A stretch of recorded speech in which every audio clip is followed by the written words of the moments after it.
Community পোস্টের answer. কোয়েশ্চেনটা কী ছিল, একটি ট্রেন 110 মিটার লম্বা প্ল্যাটফর্মকে 10 সেকেন্ডে এবং একটি টেলিগ্রাম পোস্টকে 5 সেকেন্ডে অতিক্রম করে, ট্রেনটির দৈর্ঘ্য কত? তো এখানে যে আমরা অঙ্কগুলি করছি সেগুলো হচ্ছে কম্পিটিটিভ পরীক্ষার জন্য। তো আমাদের সময়টা খুব ইম্পর্টেন্ট, অঙ্ক করার থেকে সঠিক উত্তর বের করাটা হচ্ছে আমাদের বেশি প্রয়োজন। সেই জন্য এটাকে আমরা অঙ্ক না করে কোয়েশ্চেন থেকেই অ্যান্সারটা করে দেব। তো এখানে কি বলছে, 10 সেকেন্ডে অতিক্রম করে হচ্ছে 110 মিটারের একটি প্ল্যাটফর্ম। এটাকে যদি অঙ্কের ভাষায় আসি তাহলে 10 সেকেন্ডে কি অতিক্রম করে, 110 মিটার প্লাস নিজের দৈর্ঘ্য। কোনো প্ল্যাটফর্ম অতিক্রম করা মানে হচ্ছে নিজের দৈর্ঘ্য অতিক্রম করা প্লাস প্ল্যাটফর্মের দৈর্ঘ্যটা অতিক্রম করা। আবার পরের লাইনে কি বলছে, ট্রেনটি 5 সেকেন্ডে একটি টেলিগ্রাম পোস্ট অতিক্রম করে, অর্থাৎ 5 সেকেন্ডে ট্রেনটি নিজের দৈর্ঘ্য অতিক্রম করে।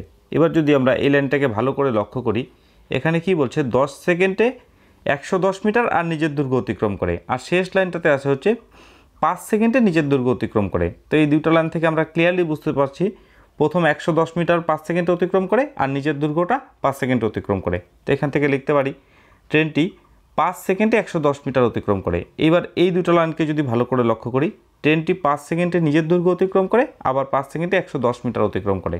তাহলে কি হবে, ট্রেনটির দৈর্ঘ্য হচ্ছে 110 মিটার।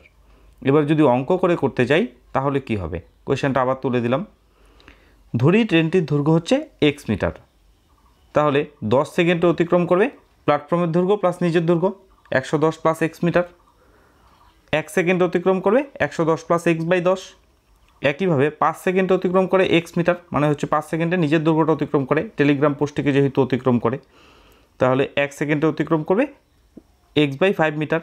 এবার প্রশ্নানুসারে এই 1 সেকেন্ডে দুটো অতিক্রম করা যে গতিবেগ এটা সমান হবে, তাহলে 110 plus x by 10 equal to x by 5। এটাকে যদি বজ্রগুণন করি আমরা, আসবে হচ্ছে 10x equal to 550 plus 5x। এবার 5xটাকে যদি বাঁ পাশে নিয়ে আসি মাইনাস হয়ে যাবে, থাকবে হচ্ছে 5x ইকুয়াল টু 550। তো x ইকুয়াল টু 110 মিটার, অর্থাৎ ট্রেনটির দৈর্ঘ্য 110 মিটার। ভিডিওটা শেষ পর্যন্ত দেখার জন্য অনেক ধন্যবাদ।